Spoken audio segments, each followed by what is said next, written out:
हंसते हंसते कट जाए रस्ते, जिंदगी यूं ही चलती रहे। तो जिंदगी यूं ही चल रही है, नई चीजें आ रही हैं और पुरानी चीजें जा रही है।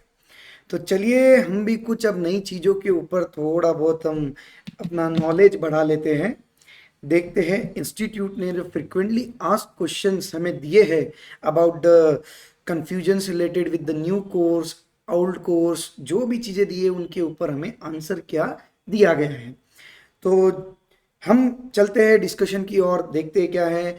And I am C A Tushar Tapadia from Arivpro academy. So चलिए थोड़ा बहुत डिस्कशन नई चीज़ों का कर ही लेते हैं। Now intermediate course. Sir intermediate course में नई स्कीम के अंदर रजिस्ट्रेशन कैसे करें भैया? इसमें कोई चेंज नहीं है, नए कोर्स में रजिस्ट्रेशन करना है तो दो ही ऑप्शन है, या तो फाउंडेशन क्लियर कर लो या तो direct entry route. Direct entry route यानी आपका ग्रेजुएशन और पोस्ट ग्रेजुएशन कंप्लीट होने के बाद। तो चलिए देखते हैं आगे। नाउ सर एलिजिबिलिटी क्राइटेरिया क्या रहेगा? एलिजिबिलिटी क्राइटेरिया इंटरमीडिएट कोर्स के रजिस्ट्रेशन का क्या रहेगा?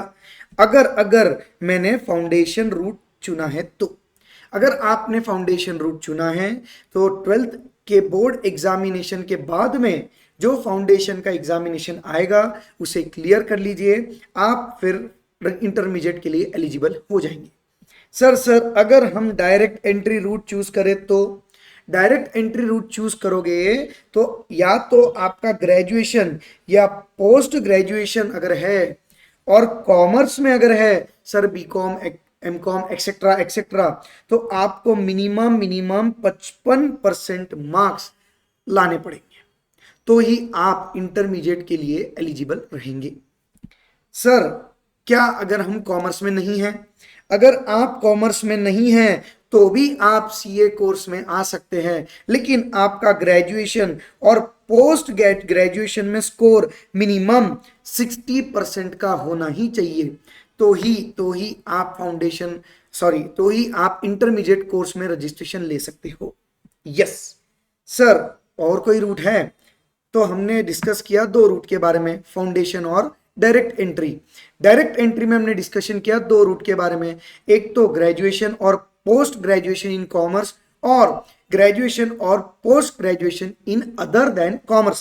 सर इसके अलावा भी कोई रूट है? यस, इसके अलावा अगर आपने institute of company secretaries of India का एग्जीक्यूटिव एग्जाम क्लियर किया है, या फिर institute of cost accountants of India का इंटरमीडिएट लेवल क्रॉस किया है, तो आप डायरेक्ट एंट्री रूट से इंटरमीडिएट कोर्स में आप एलिजिबल हो सकते हो।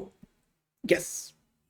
नाउ अगला क्वेश्चन है कि सर मैं लास्ट ईयर ऑफ ग्रेजुएशन में हूं तो क्या मैं सीए कोर्स ज्वाइन कर सकता हूं? तो देखिए अगर आप लास्ट ईयर ऑफ ग्रेजुएशन में हैं तो आप गौर करिए वर्ड पे, प्रोविजनली रजिस्ट्रेशन कर सकते हो। प्रोविजनली रजिस्ट्रेशन कर सकते हो, यस, प्रोविजनली आप रजिस्ट्रेशन कर लीजिए इन सीए इंटरमीडिएट न्यू कोर्स में थ्रू डायरेक्ट एंट्री। और ग्रेजुएशन कंप्लीट होने के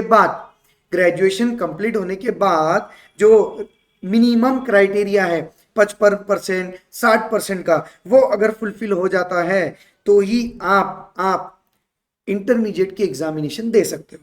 सर कोई टाइम पीरियड है? Yes, 8 months study period will be provided from the date of provisional registration।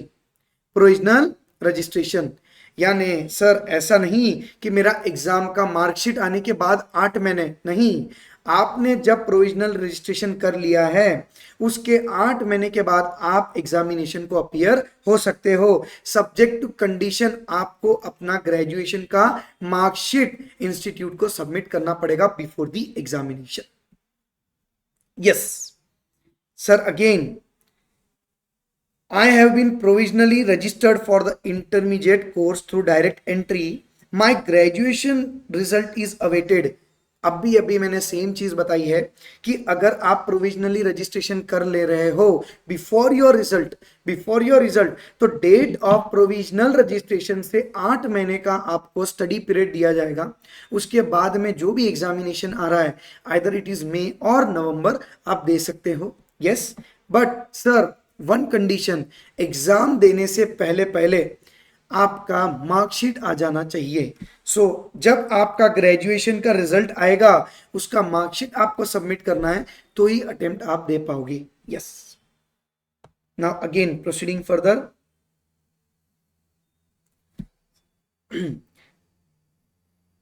Now see, आपने अगर ग्रेजुएशन क्लियर कर लिया है और आपका स्कोर 55% के ऊपर है और 60% के ऊपर है और अभी आप पोस्ट ग्रेजुएशन कर रहे हो तो no problem, on the basis of graduation आप रजिस्ट्रेशन ले सकते हो और इंटरमीडिएट का कोर्स में रजिस्ट्रेशन लेने के बाद इंटर की एग्जाम दे सकते हो। यस, नाउ अगर आपका ग्रेजुएशन में मिनिमम रिक्वायर्ड मार्क्स नहीं है, what is the minimum required marks? Again 55% and 60%। Graduation में आपका मिनिमम रिक्वायरमेंट नहीं है तो पोस्ट ग्रेजुएशन करते समय जो आपका आखिरी ईयर है पोस्ट ग्रेजुएशन का उसमें आप प्रोविजनल रजिस्ट्रेशन ले लीजिए। यस, प्रोविजनल रजिस्ट्रेशन ले लीजिए और after completing post graduation with required marks, यानी आपको अगेन यहाँ पे आपकी मार्कशीट इंस्टीट्यूट को सबमिट करनी पड़ेगी तो ही आप अटेम्प्ट दे सकते हो। Again your 8 month study period will start from the date of provisional registration for the intermediate course. Now दो बातें हैं डायरेक्ट एंट्री में, दो बातें हैं, आइदर इट इज ग्रेजुएशन और post graduation.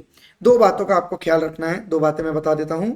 Yes, either you are from graduation और post graduation. दो बातें ध्यान रखिए बच्चों। पहली बात, आप प्रोविजनल रजिस्ट्रेशन ले सकते हो। Yes, you can take provisional registration. दूसरा आपको अपनी मार्कशीट रिजल्ट के बाद इंस्टीट्यूट को सबमिट करना है, इंस्टीट्यूट को सबमिट करना है। यस, प्रोविजनल रजिस्ट्रेशन ले लीजिए, फिर हो सकता है रजिस्ट्रेशन लेने के बाद 2-3 महीने के बाद आपका रिजल्ट आ गया, मार्कशीट जनरेट हो गई, हाथों हाथ उसे आईसीएआई को सबमिट कर दीजिए। लेकिन सर अटेम्प्ट कब गिना जाएगा? प्रोविजनल रजिस्ट्रेशन के 8 मंथ्स के बाद वाला, 8 मंथ्स के बाद वाला अटेम्प्ट आप दे सकते हो, एग्जामिनेशन आप दे सकते हो। Yes, coming on the next question.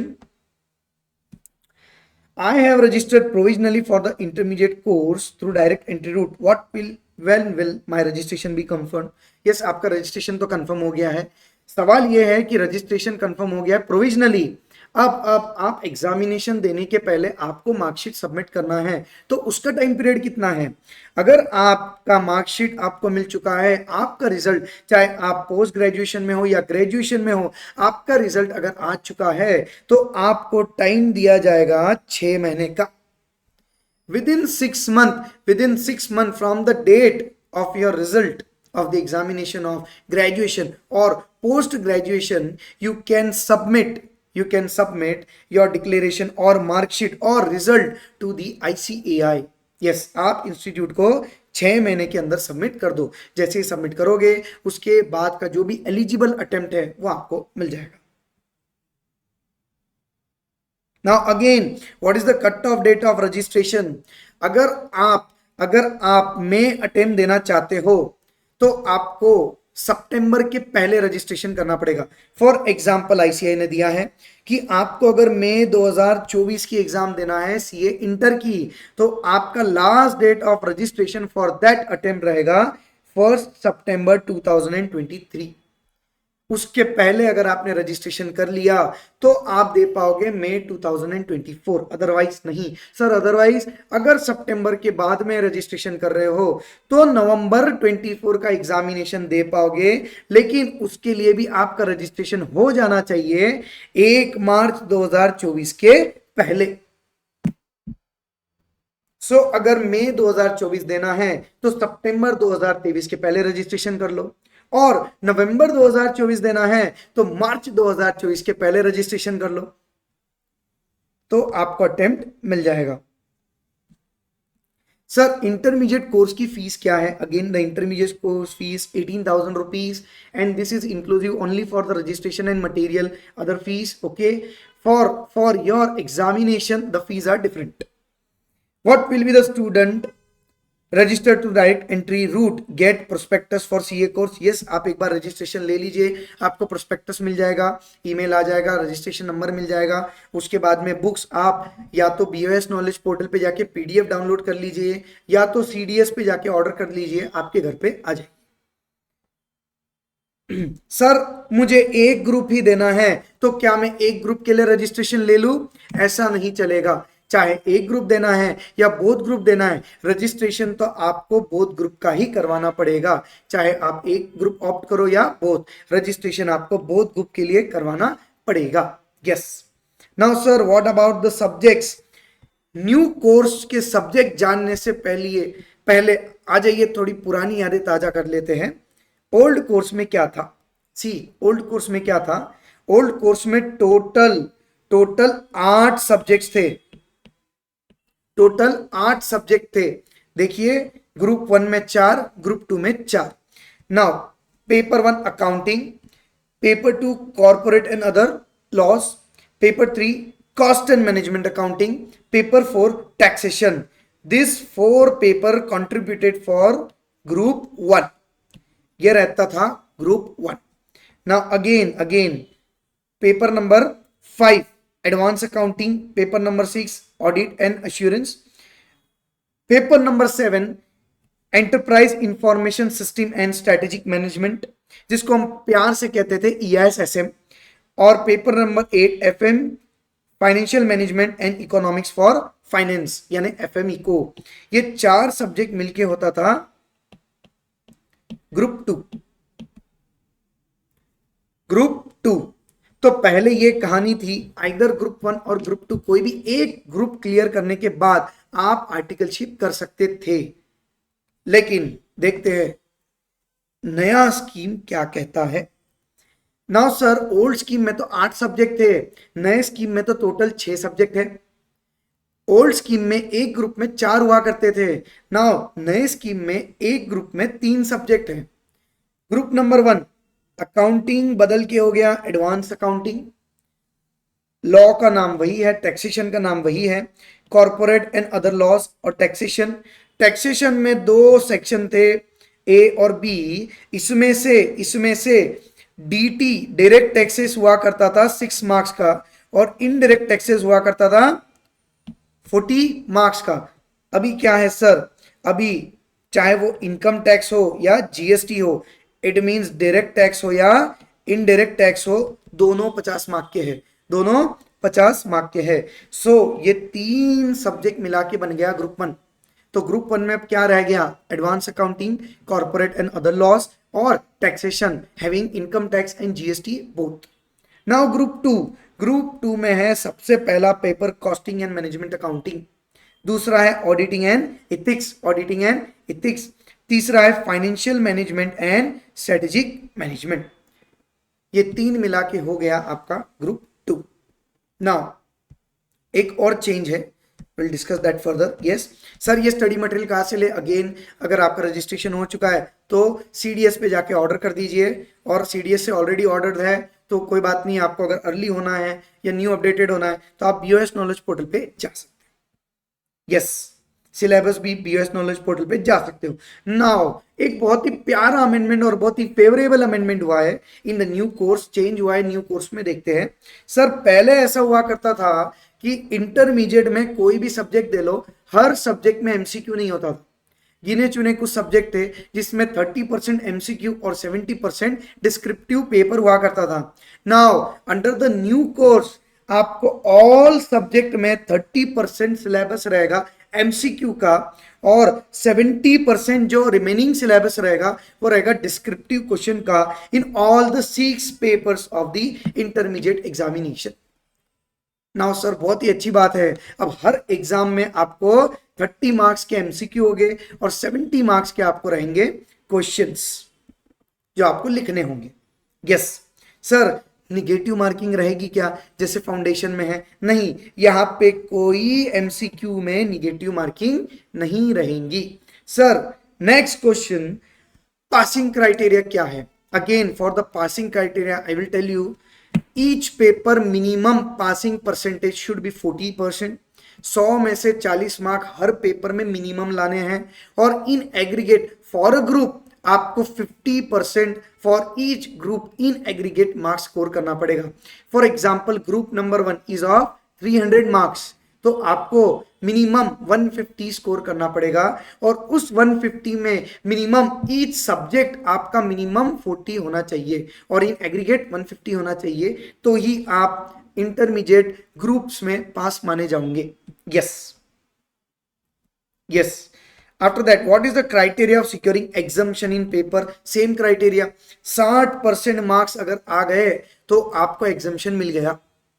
से for example accounting, corporate and other laws and taxation, और टैक्सेशन में आपने एग्जामेशन ले लिया तो सर नेक्स्ट अटेम्प्ट में मुझे टैक्सेशन नहीं देना है, मुझे बचे हुए 2 सब्जेक्ट्स देना है और इन एन एग्रीगेट मेरा स्कोर होना चाहिए minimum 50% and passing criteria of that subject is minimum 40%। Sir what if मैं अगर इन केस टैक्सेशन में 60% मार्क्स लेके आ गया बट मेरा ग्रुप नहीं निकला, तो ये 60% मार्क्स या अबाव आपने जो भी लेके आए हैं ये मार्क्स आपके मैक्सिमम, वैसे तो अनलिमिटेड अटेम्प्ट आप कैरी फॉरवर्ड कर सकते हो, लेकिन maximum 3 attempt, maximum next 3 attempt आपको ये बेनिफिट दिया जाएगा कि आपको minimum criteria for the remaining subjects of the group in which आपको एग्जामेशन नहीं मिला है। मैंने एग्जाम्पल लिया है, सपोज 3 सब्जेक्ट में से टैक्सेशन में एग्जामेशन मिल गया बट लॉ और अकाउंट्स में नहीं मिला, तो लॉ और अकाउंट्स में से किसी सब्जेक्ट में मिनिमम 40 भी रहा तो चलेगा, लेकिन आपको इन टोटल पूरे ग्रुप में मिनिमम 150 मार्क्स स्कोर करना पड़ेगा, तो ही आप उस ग्रुप को पास कर सकते हो। फॉर 3 अटेम्प्ट्स अगर आपने एग्जामेशन एक अटेम्प्ट में ले लिया है तो सर क्या आफ्टर 3 अटेम्प्ट हमें एग्जामेशन कैरी फॉरवर्ड करने नहीं देंगे? करने देंगे आपको एग्जामेशन कैरी फॉरवर्ड, बट अगर आफ्टर 3 अटेम्प्ट्स आप एग्जामेशन को कैरी फॉरवर्ड कर रहे हो तो आपको जो मिनिमम क्राइटेरिया था 40% मार्क्स इन ईच सब्जेक्ट, वो बदल के हो जाएगा minimum criteria 50 marks in each subject. Now explaining this, आपको मिल गया एग्जाम्पशन। नाउ सर 2 चीजें हो सकती है, एक तो 3 अटेम्प्ट तक आपको एग्जाम्पशन कैरी फॉरवर्ड हो और after that another attempt.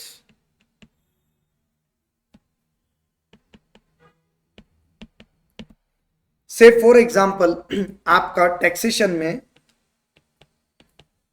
60 marks का एग्जाम्पशन आपको मिला, तो जो 3 अटेम्प्ट्स आफ्टर द एग्जाम्पशन है, एग्जाम्पशन मिलते बराबर जो अगले 3 अटेम्प्ट है उसमें आपको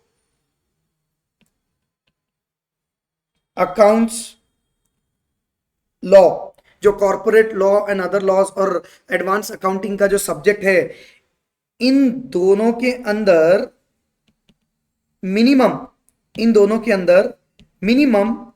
40% मार्क्स तो होने ही चाहिए और इन टोटल आपका जो ग्रुप का स्कोर है वो 50% एग्रीगेट होना ही चाहिए। एग्रीगेट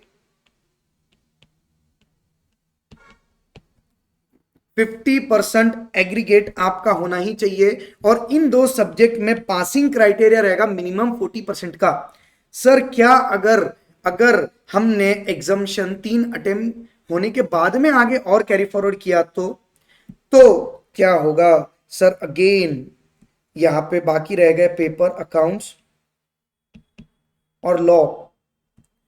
इन दोनों पेपर में ईच पेपर आपको जैसे 40% था ईच पेपर का पासिंग क्राइटेरिया यहां 3 अटेम्प्ट होने के बाद में भी अगर एग्जाम्शन कैरी फॉरवर्ड करना चाहते हो तो ईच सब्जेक्ट पासिंग क्राइटेरिया रहेगा 50% का।